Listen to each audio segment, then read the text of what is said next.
Esta presentación la ha preparado el profesor Juan Antonio Conesa, catedrático del Departamento de Ingeniería Química de la Universidad de Alicante. Desde hace algunos años venimos trabajando en el tema de dioxinas, principalmente en lo que concierne a procesos térmicos de pirólisis e incineración. La ponencia que voy a presentar tiene por título Secado térmico y aprovechamiento energético de lodos de depuración, tema en el que venimos trabajando también desde hace algunos años. Aquí podemos ver un esquema de la presentación que va a dividirse en tres bloques. El primero de ellos se centrará en los tratamientos a los que se somete un lodo de depuración, insistiendo más en la parte de secado térmico. La segunda tratará sobre el proceso, o más bien los procesos de valorización energética, donde hablaremos de pirólisis, gasificación e incineración, y de los posibles contaminantes que se podrán emitir.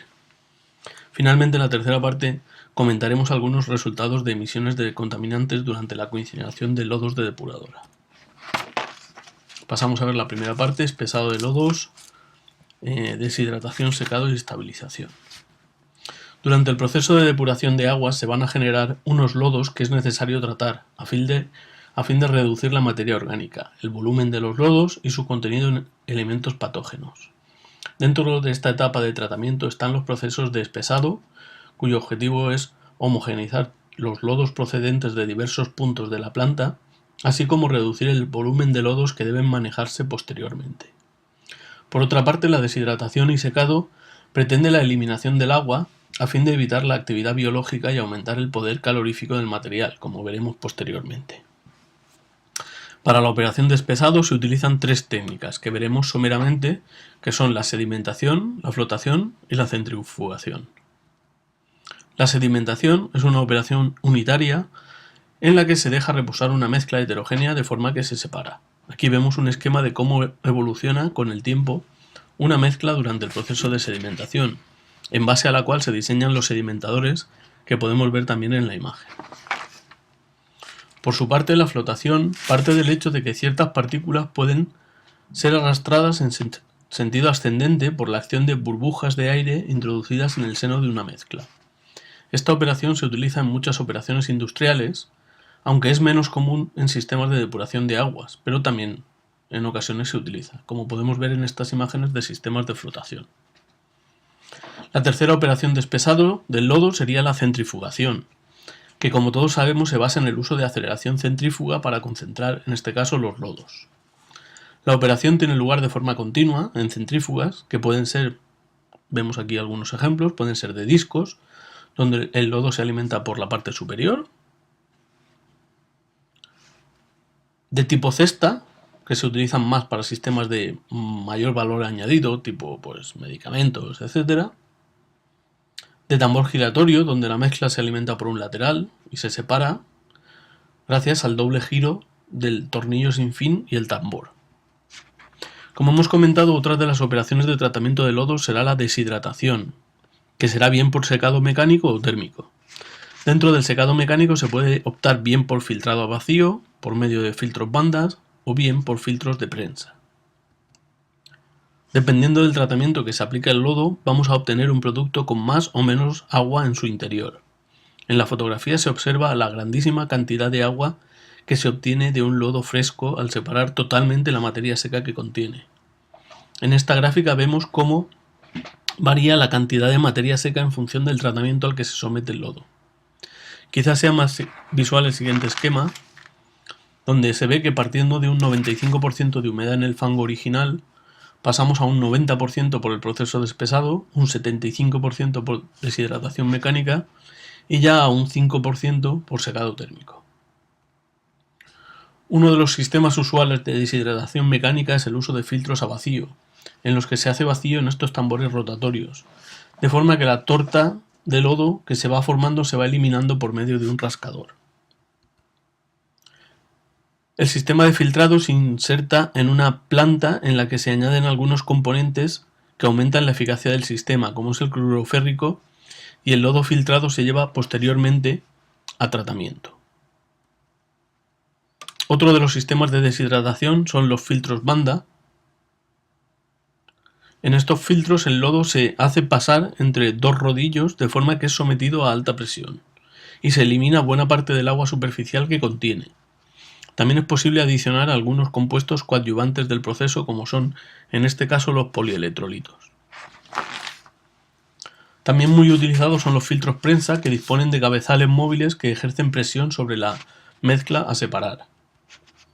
Como ya hemos comentado, estas operaciones de secado mecánico son capaces de disminuir la humedad del lodo, pero solo hasta niveles del 75% de agua, lo cual es aún inadmisible para un proceso de aprovechamiento energético.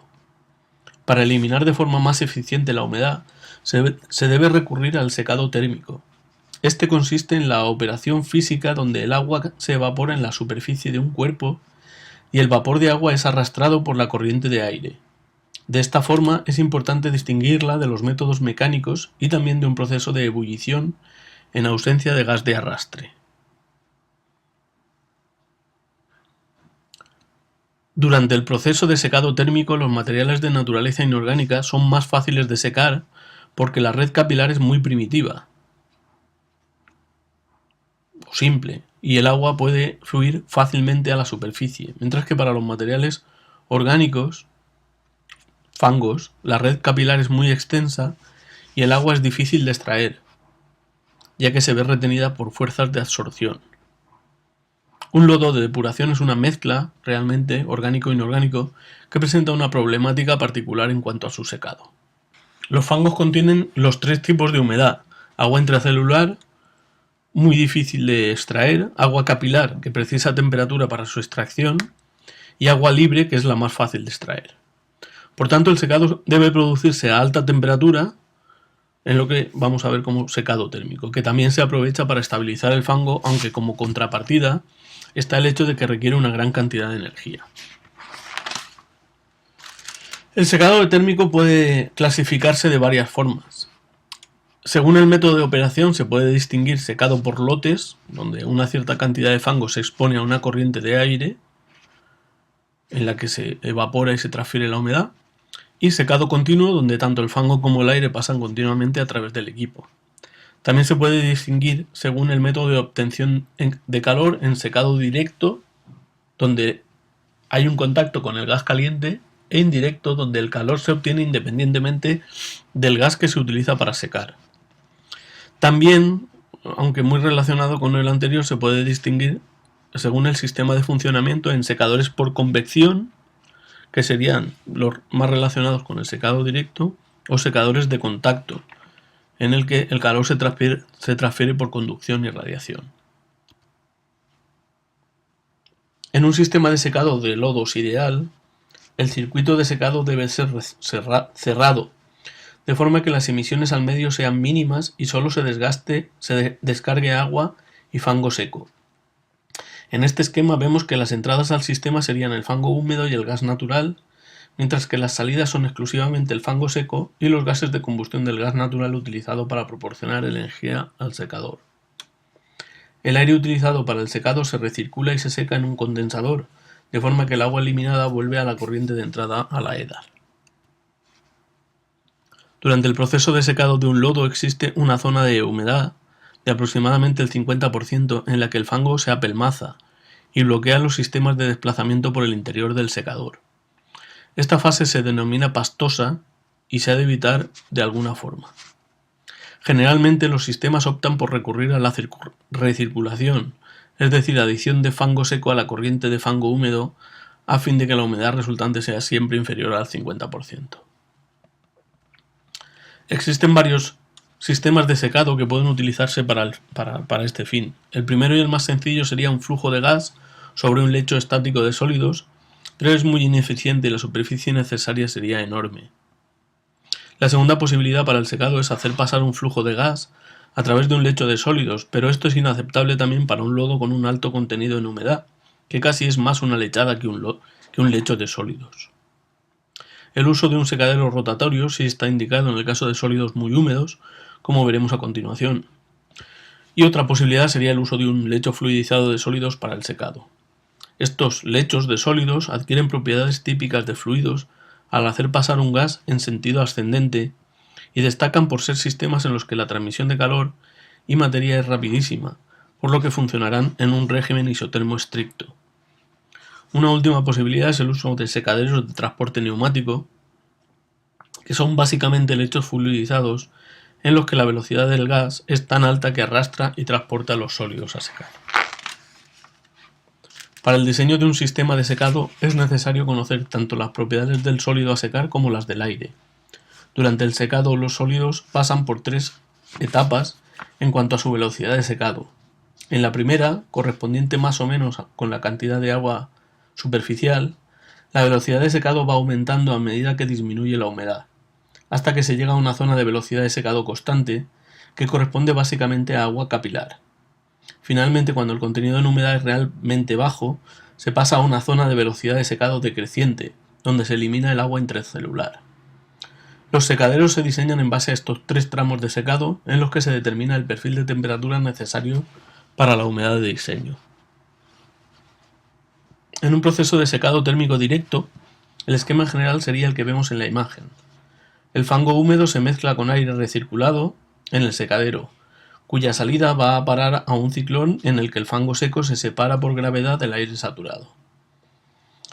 Este es conducido a un sistema de condensación, enfriamiento, y el agua eliminada se lleva a la planta depuradora.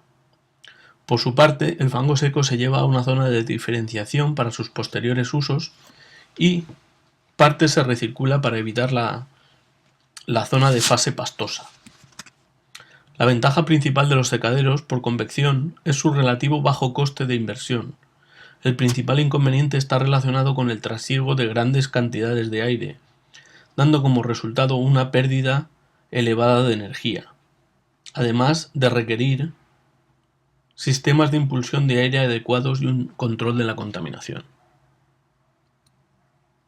Si el secado tiene lugar de forma indirecta, es decir, si el calor se obtiene de forma indirecta al gas que se utiliza para secar, es necesario el uso de un sistema que genere fluido térmico, ya sea vapor o aceite térmico, que va a calentar el fango.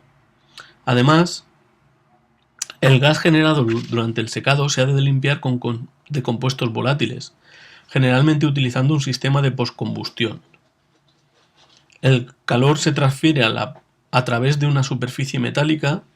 Los secaderos indirectos tienen 2 ventajas principales. Por un lado, al introducir en el secadero una cantidad limitada de aire, la emisión de aire contaminado y de olores es considerablemente más pequeña que en los secaderos directos, y por otro lado, el riesgo de incendio y explosión se reduce considerablemente, ya que la cantidad de oxígeno, aire en este caso, en el secadero es mucho menor.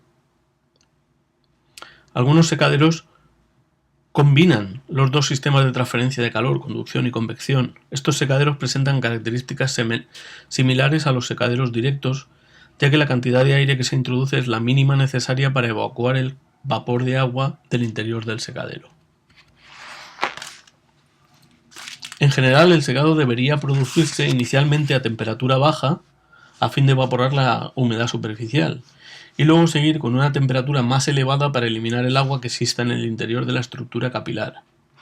Esta combinación es imposible en la mayoría de los sistemas de secado. Así, en los modelos de convección, en los de secado directo, el sistema es a equicorriente o corriente en paralelo, de forma que el aire que entra se impulsa al interior del secadero a una temperatura muy elevada y contacta con el fango cuando el fluido tiene la máxima temperatura.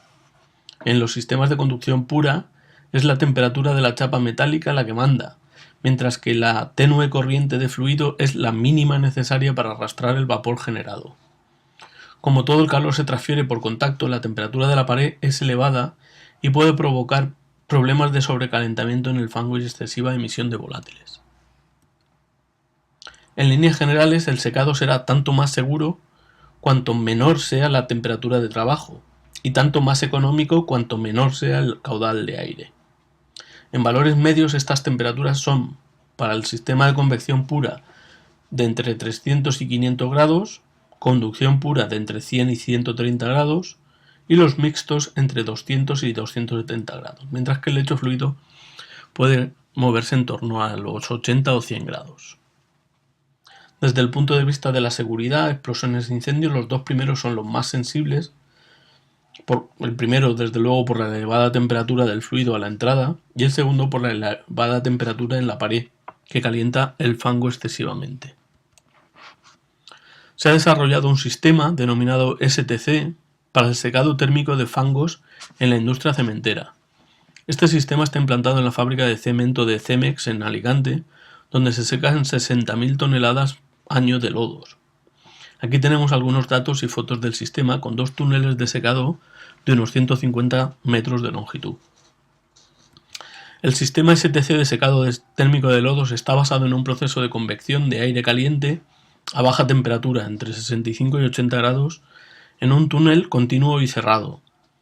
Este sistema consigue eliminar el agua contenida en los fangos hasta alcanzar sequedades del 80-90% con una deshidratación mecánica previa. El sistema se basa en 2 cintas de secado que recorren el túnel longitudinalmente. Durante su recorrido se hace circular aire caliente y seco a una temperatura de entre 65 y 80 grados perpendicularmente a las cintas de transporte, las cuales van cargadas de lodo. Este aire, que es impulsado por el sistema de ventilación, atraviesa el producto extrayendo el agua por equilibrio higroscópico. El aire caliente y húmedo que ha pasado a través de la masa de fango es condensado en los intercambiadores situados en el interior del túnel, separando el agua que se ha extraído del fango, a la vez que se le aporta nueva energía calorífica, lo que permite la recirculación del aire y mantener el proceso en circuito cerrado. La baja temperatura del proceso nos permite evitar la destilación de otros productos contaminantes retenidos en el fango, de manera que no vuelva a trasladarse la contaminación al agua. Al trabajar en circuito cerrado de aire, no se producen emisiones gaseosas ni olores a la atmósfera, por lo que no es necesario el tratamiento o filtrado del aire de secado. El único residuo del proceso es agua de alta calidad, con mínimos arrastres que dependen de la naturaleza del producto a tratar. Además, el proceso STC se ha sabido integrar perfectamente en la fábrica de cemento, donde se utiliza el calor que se contiene en los gases de escape de la fábrica para el secado de los lodos. Bien, una vez vistos los procesos de deshidratación y secado de lodos, solo queda comentar que dentro de los posibles tratamientos de los fangos están también los procesos de digestión, inertización básica y esterilización.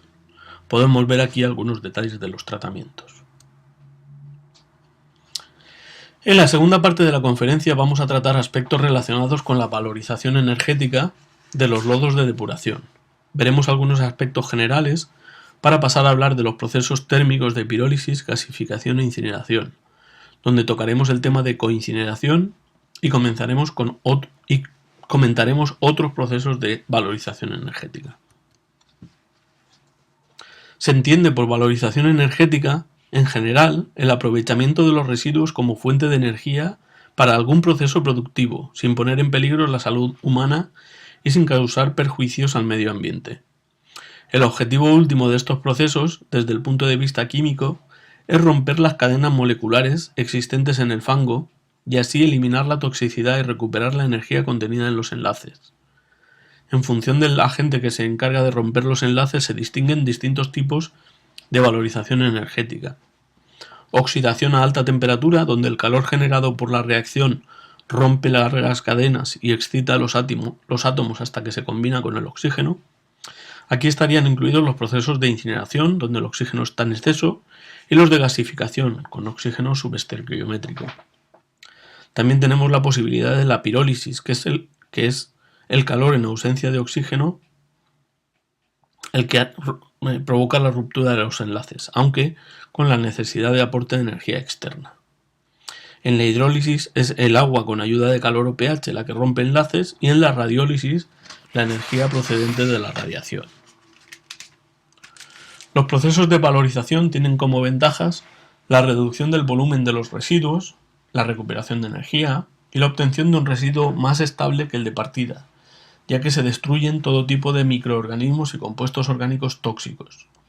Sin embargo, su mayor desventaja es la posibilidad de emisiones a la atmósfera que obligan a las plantas a instalar sistemas de limpieza de gases de emisión, como veremos con detalle a continuación. Existen muchos sistemas de conversión energética que se utilizan en la valorización de residuos. Por una parte están los sistemas termoquímicos que provocan la destrucción a alta temperatura y por otra parte los biológicos en los que la conversión se produce a menor temperatura. Como ya se ha comentado, los procesos de combustión y gasificación implican la presencia de oxígeno en mayor o menor medida, produciendo especies parcial o totalmente oxidadas como los óxidos de nitrógeno, hidrocarburos, agua, etc. Por otra parte, la pirólisis se produce estrictamente en ausencia de oxígeno, por lo que se generan básicamente hidrocarburos de mayor o menor peso molecular. En los procesos de descomposición bioquímica, muchísimo más lentos que los anteriores, se distingue entre fermentaciones anaerobias en sistemas de biometanización, con gran producción de metano, vertedero, en el que inicialmente existe un exceso de aire, pero la mayor parte de la descomposición tiene lugar en ausencia de oxígeno, compostaje o fermentación aeróbica en presencia de oxígeno. Estos tratamientos, los que produzcan gases más o menos combustibles, como son gasificación, pirólisis, vertedero y metanización, llevan estos gases a una etapa final de oxidación con oxígeno en exceso y aprovechamiento final de la energía contenida en el gas, generalmente en un motor de gas. Los motores de gases son sistemas capaces de generar electricidad a partir de un gas combustible, precisamente provocando la combustión de los gases. En estas fotografías podemos observar algunos detalles de motores de 1 megavatio dispuestos en un vertedero, pero son similares a los que se encuentran en las plantas depuradoras de agua que producen la fermentación anaeróbica de los fangos.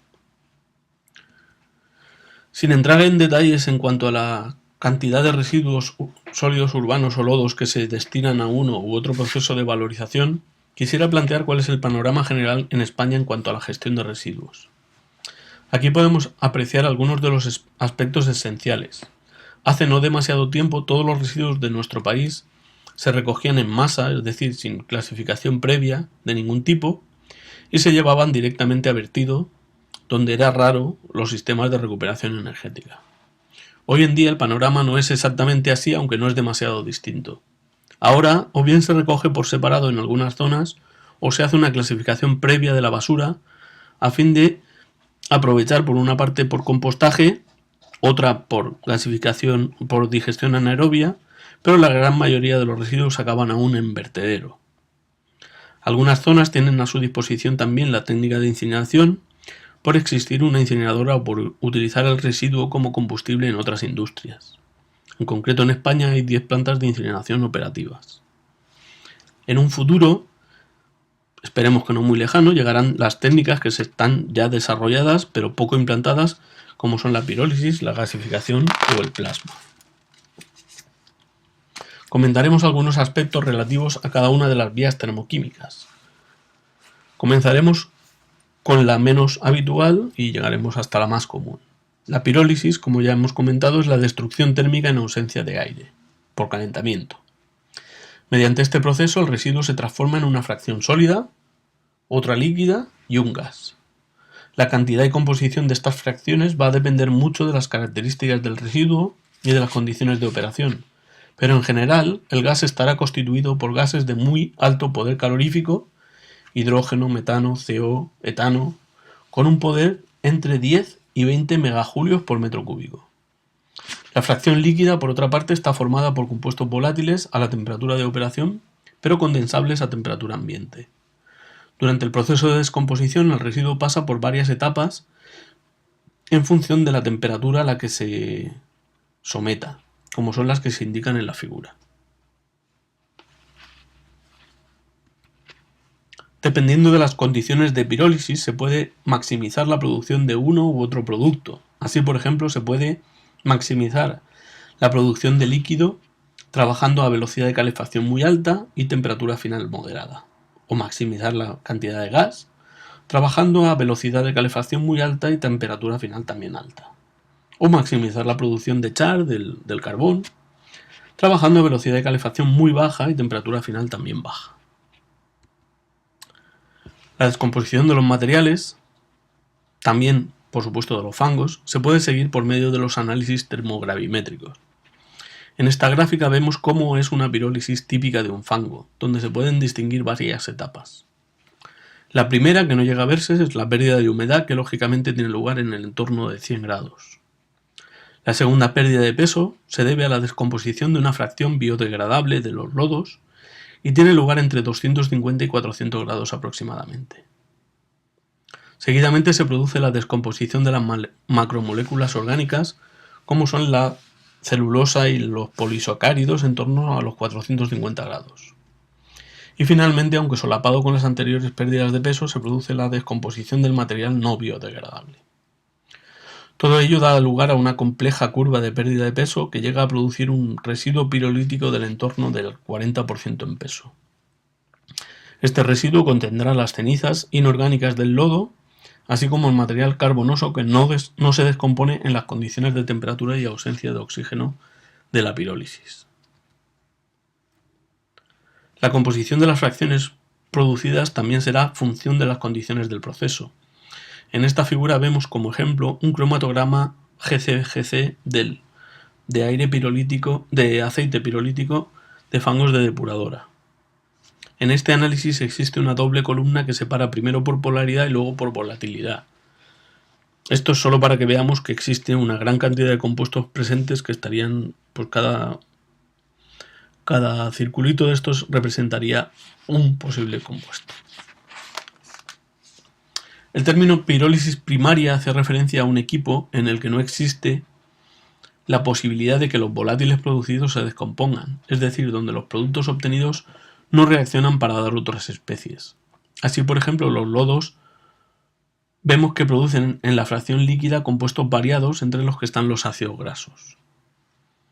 Cuando estos mismos volátiles dejamos que se descompongan o recombinen, en lo que se llama pirólisis secundaria, vemos que tienden lógicamente a formar compuestos más volátiles con menor número de carbonos y por tanto los ácidos grasos prácticamente desaparecen.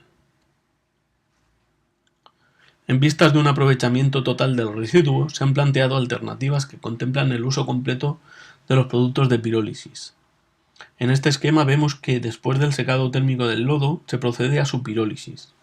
Los volátiles obtenidos se llevan a un condensador, donde se recuperan los aceites que se llevarán a un motor de cogeneración para producir electricidad, mientras que los incondensables se llevarán a una cámara de oxidación alimentada también por gas natural, que producirán el calor necesario para el secado térmico. Hemos de tener en cuenta que el gas producido en la pirólisis contiene muchos compuestos oxidables y tiene por tanto muy alto poder calorífico, como ya hemos comentado. También existe la posibilidad de que el aceite se lleve directamente a un generador de vapor que mueva una turbina para generar energía eléctrica. En este caso, los gases calientes también retornarán a la zona de secado a fin de aprovecharla convenientemente el calor sensible de los mismos.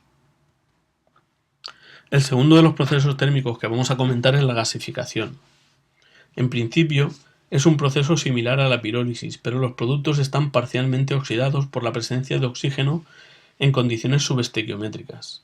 En el proceso de gasificación se obtiene un gas que puede utilizarse para generar otros compuestos químicos, pero no es su destino más común. Es más normal utilizarlo como fuente de energía, ya que este gas tiene un moderado poder calorífico, en torno a los 5 megajulios por metro cúbico, que puede oxidarse directamente para obtener vapor en una caldera o bien utilizarse en un motor de gas previo enfriamiento. En esta figura tenemos varios esquemas que nos indican cómo tiene lugar la gasificación de un material. Por una parte tenemos que el proceso de descomposición de un material en presencia de oxígeno tendrá lugar en varias etapas, con un primer secado del material, una descomposición primaria en la que prácticamente no interviene el oxígeno y posteriormente se producirá realmente la gasificación de los productos de pirólisis primaria. Las diversas fracciones producidas reaccionarán entre sí y también con el oxígeno y producirán especies como CO, hidrógeno, metano, etc., tal como ya se ha indicado y puede observarse en este esquema de reacciones. Para llevar a cabo la gasificación a nivel práctico de los distintos residuos existen varias alternativas. En esta imagen vemos 4 posibilidades. En primer lugar, vemos el gasificador en corriente ascendente en tiro directo. En este tipo de configuración, el lodo se introduce por la parte superior del equipo, mientras que el aire se introduce por debajo. Las etapas de descomposición tendrían lugar más o menos como se observan en la figura, con el secado inicial de la materia que va descendiendo por el reactor y su posterior zona de pirólisis, cuando el oxígeno que viene de la parte inferior ya se ha agotado, y gasificación propiamente dicha. La segunda configuración que vemos es el gasificador de corriente descendente o de tiro invertido. En este caso el residuo también se alimenta por la parte superior, pero el aire se introduce a media altura y el gas producido se recoge por la parte inferior. De esta forma el contacto del residuo con el aire es más efectivo y la zona de gasificación se traslada más cerca de la entrada. También existe la posibilidad de producir la gasificación en un lecho fluidizado, que como ya hemos comentado tiene una temperatura constante y permite la fácil introducción al lecho de sólidos reactivos o catalizadores. Por último, nombrar los gasificadores rotatorios, en los que generalmente el residuo y el gas circulan en contracorriente, por lo que la zona de secado y pirólisis estaría a la entrada del residuo.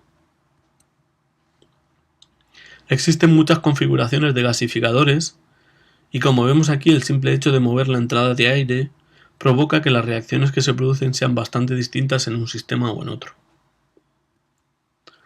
Se ha planteado también un sistema integrado de gasificación que integra varias tecnologías a fin de utilizar todo el potencial energético de los lodos.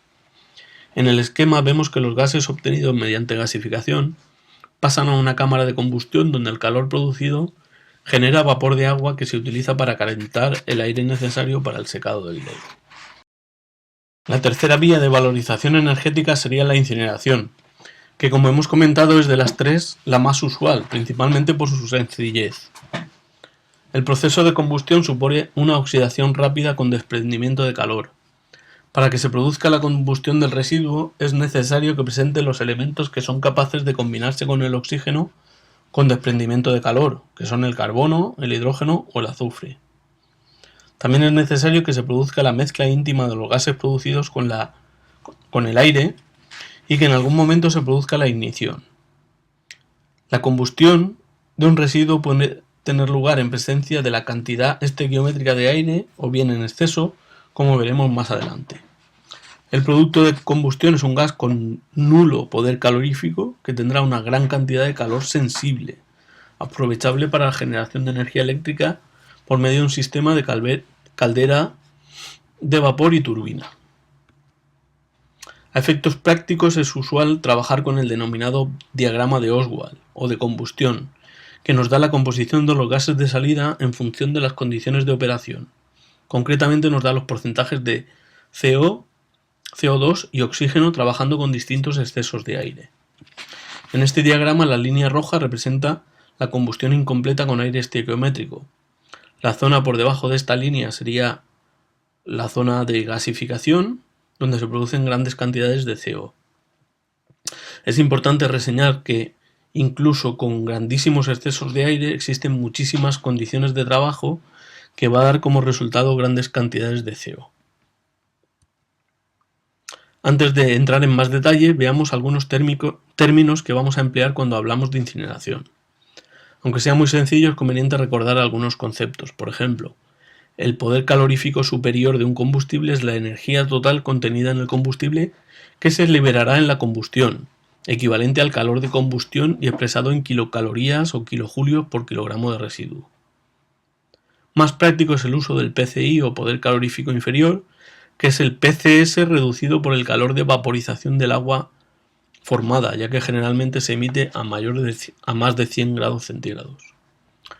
Aún más útil es el concepto de PCI útil, que supone el PCI reducido por el calor latente de vaporización de la humedad presente. Por ejemplo, para un residuo que tenga un H como porcentaje de agua, el PCI útil se calcula con la ecuación que vemos aquí, donde si por ejemplo el PCI es de 3500 kilocalorías por kilo, para un 90% de sequedad el PCI útil sí que sería grande, sería de 3000 aproximadamente, pero para un 50% de sequedad o de humedad el PCI útil pasa a ser de pues la mitad, unos 1500 kilocalorías por kilo. Como vemos, pues, el poder calorífico aprovechable de un residuo tiende a disminuir con el grado de humedad, punto muy importante cuando estamos hablando de lodos de depuración. Las cargas de residuos de este tipo con muy poco poder calorífico, aparte de los lodos, los residuos alimentarios, los animales muertos, etc., estos funcionan más eficientemente si se añaden otros residuos de mayor poder calorífico, tales como neumáticos, peles de madera, etc., o combustibles convencionales. En el caso de los RSU, y debido sobre todo a su heterogeneidad, el PCI se calcula a través de los PCI de las distintas fracciones presentes. Algunos valores de poder calorífico típicos son los que podemos ver aquí.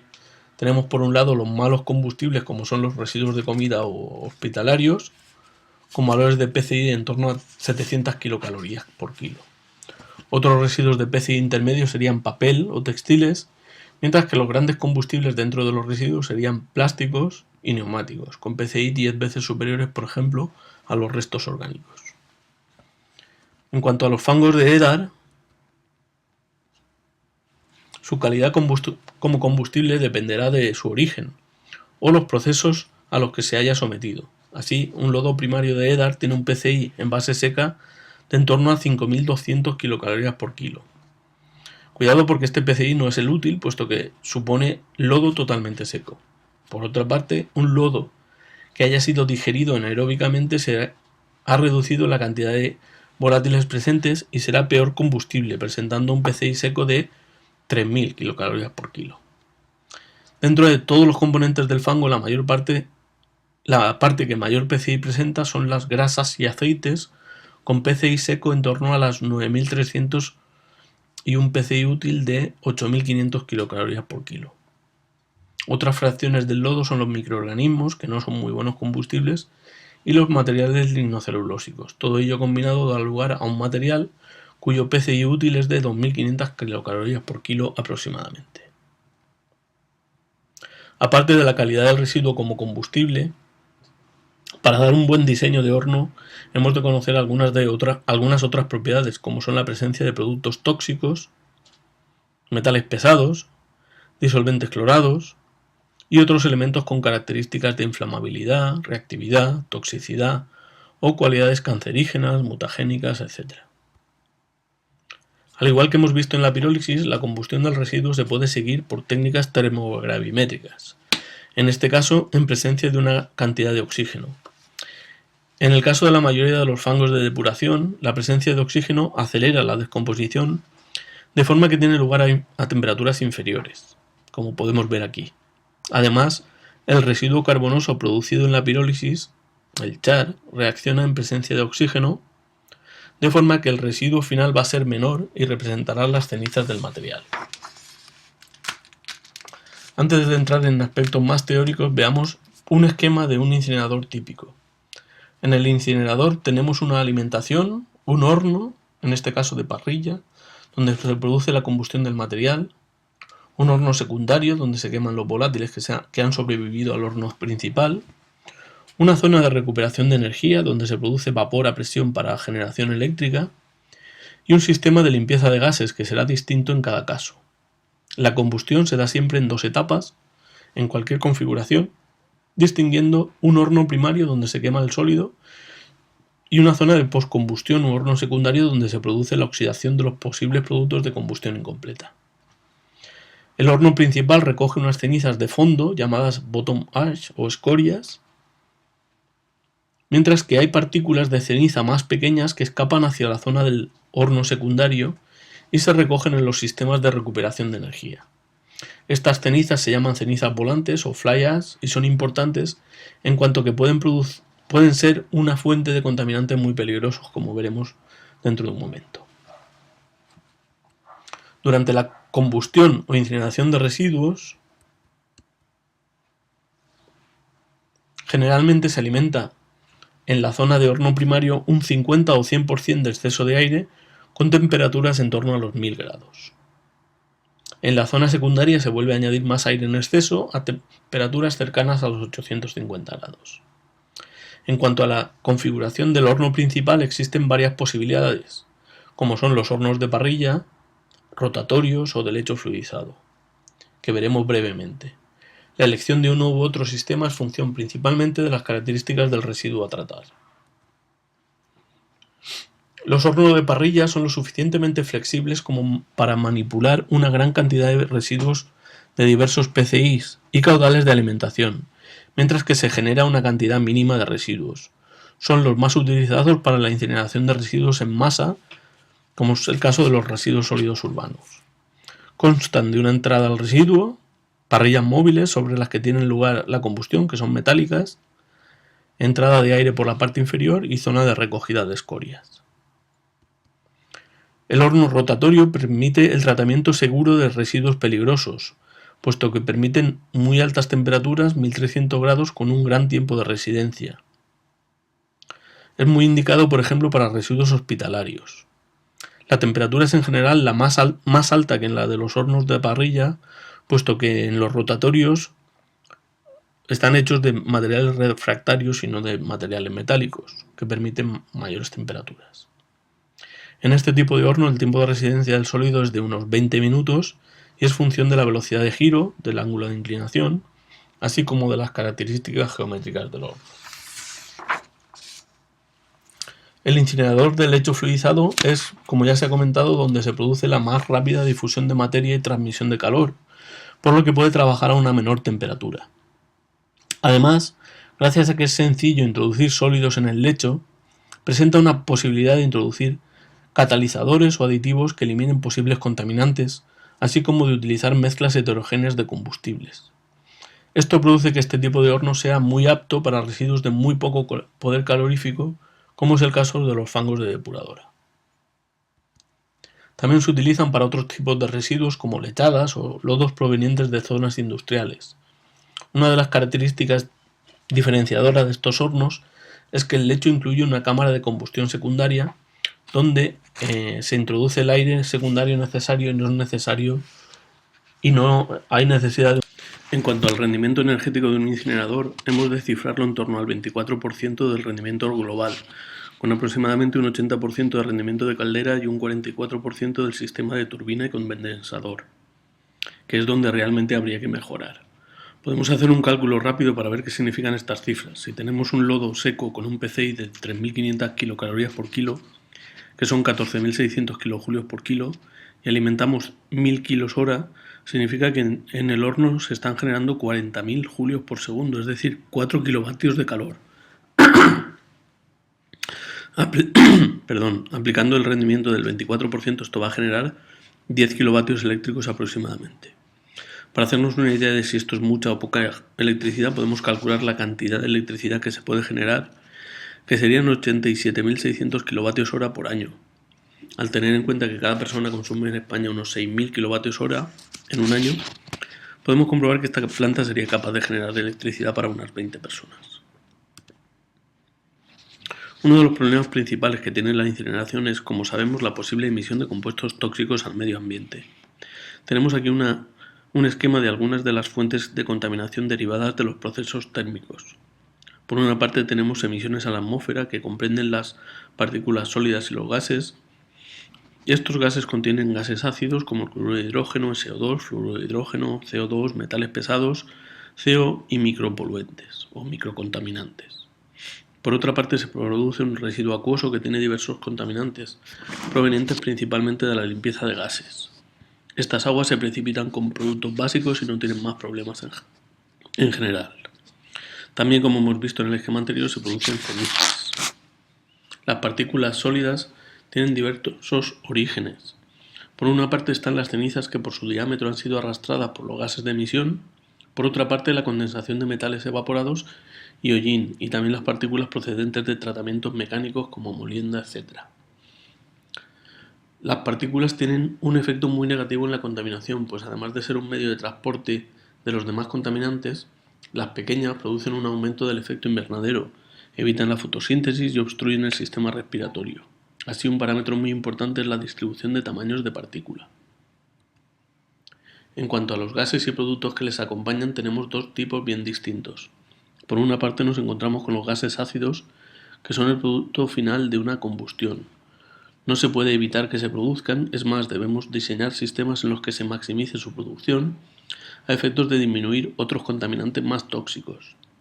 Se puede hacer un tratamiento posterior para eliminar algunos de ellos. Estamos hablando de cloruro de hidrógeno, HF, SO2, CO2. Otro tipo de gas ácido son los NOx, cuyo origen es algo distinto, pues son la consecuencia de una excesiva oxidación del nitrógeno orgánico.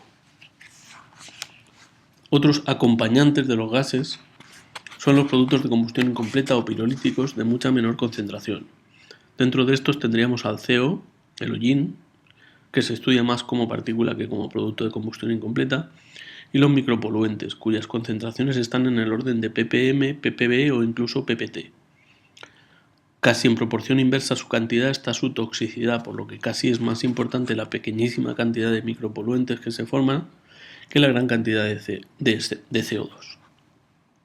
Dentro de estos micropoluentes distinguimos los que se forman a altas temperaturas mediante reacciones en fase gas y los que se forman en procesos catalíticos a bajas temperaturas.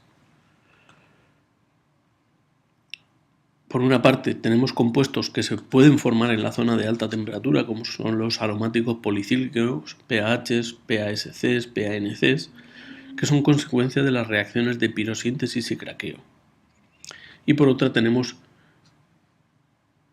compuestos formados en la zona de postcombustión, reacciones catalíticas sobre partículas sólidas, que tienen una baja estabilidad térmica y son fácilmente oxidables.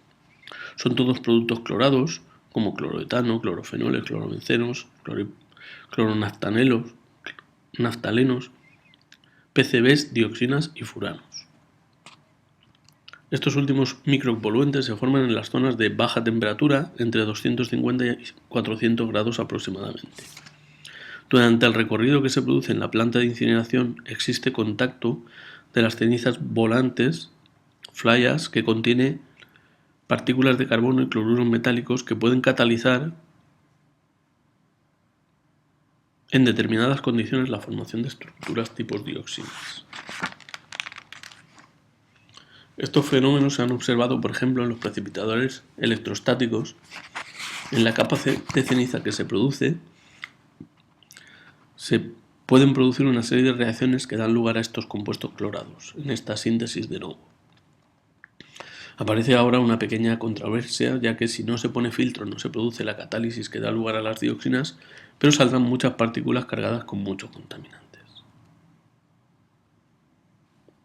La solución a este pequeño dilema reside en la temperatura a la que se produce la filtración o limpieza del gas. En esta gráfica vemos que la emisión de dioxinas es muchísimo mayor cuando en el filtro se mantiene en 300 grados frente a, por ejemplo, 120 grados. Además, vemos en esta gráfica que otro parámetro importante en la emisión de dioxinas es que la combustión se produzca en buenas condiciones, es decir, con una temperatura uniforme y con la suficiente cantidad de aire, entre otras cosas. Por abundar un poco más en el tema de dioxinas y furanos, que por otra parte es mi especialidad, podemos añadir que hemos de tener en cuenta que no solo se emiten en hornos de incineración, sino en todos los procesos térmicos: chimeneas, barbacoas, cigarrillos, coches, quema incontrolada de residuos.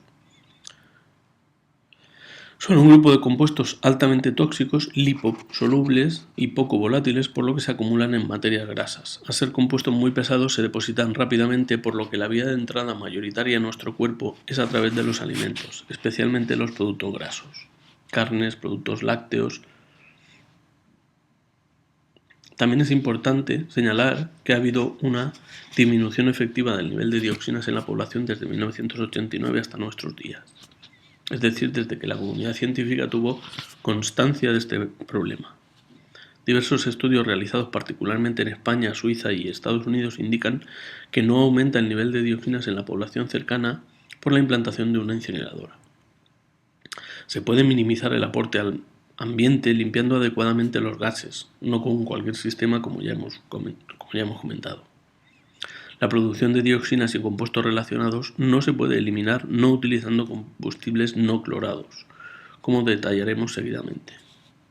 Se ha observado que en la síntesis de novo, que como hemos visto es la culpable del mayor aporte de dioxinas en los procesos de incineración, el cloro molecular es la especie más activa, mientras que el cloruro de hidrógeno puede producir la cloración, pero mucho más lentamente. También se ha mostrado que el HCl puede producir pequeñas cantidades de cloro molecular en presencia de oxígeno. Pero, ¿existe una relación directa entre el cloro que se alimenta y la cantidad de dioxinas que se producen? Diversos estudios apuntan, o mejor dicho, ha quedado suficientemente probado lo siguiente. Los niveles de cloro en el alimento no son el factor controlante de las cantidades de dioxinas en las emisiones. Por el contrario, los factores más importantes que influyen en la producción de dioxinas son la eficiencia global de la combustión, la temperatura de los gases en la zona de postcombustión y disponibilidad de superficies catalíticas. Vemos, por tanto, que el principal factor que afecta a la cantidad de dioxinas es la configuración de la planta, los equipos de limpieza de gases de los que disponga. Otro dato importante mostrado en la transparencia anterior es que no se elimina la producción de dioxinas cuando se elimina el cloro de la alimentación. Esto es debido a que las pequeñas cantidades necesarias de cloro que producen los niveles en los que hablamos están presentes en el aire ambiente. Si hacemos un cálculo rápido, se puede comprobar que los niveles de cloro en el aire ambiente, ppb, pueden ser muy superiores a los requeridos para formar los niveles de ppt de los dioxinas y furanos. Otros estudios desvelan una relación directa entre el contenido en cloro y la producción de dioxinas. Estos estudios se han realizado a escala de laboratorio o piloto y con contenidos de cloro superiores al 1%. En cuanto nos movemos a escala industrial o niveles por debajo del 1% no se observa esta correlación. Así, en incineradoras a escala industrial no existe una relación directa, sino que la salida de la emisión de dioxinas es más o menos constante. Sin embargo, para fuegos incontrolados sí existe una relación directa, lo que incluye fuegos en vertederos, hogueras de San Joan y fuegos caseros. De hecho, en un informe de la EPA del 2012 se observa que la fuente principal de dioxinas en Estados Unidos es los fuegos que los norteamericanos realizan para quemar sus propias basuras. Para mostrar otra vez en qué medida es importante el sistema de control de gases, presento aquí una gráfica con las dioxinas totales que se producen en las incineradoras de Estados Unidos en función de su configuración. Podemos observar que en cuanto aparece un HESP, que representa el precipitador electrostático caliente, se dispara la producción de dioxinas. Otra de las posibilidades para la destrucción de los residuos en general, y más en concreto de los lodos de depuración, por su bajo PCI, es la coincineración. Desde un punto de vista práctico, es en plantas de cementos donde se está llevando a cabo. En esta industria se dispone de un horno rotatorio que alcanza 2200 grados y en el que los gases provenientes del combustible y el sólido reaccionante interaccionan en contracorriente. La alimentación de residuos puede tener lugar bien en la parte del combustible, que es lo más normal, o en ocasiones en la zona de entrada de la materia prima.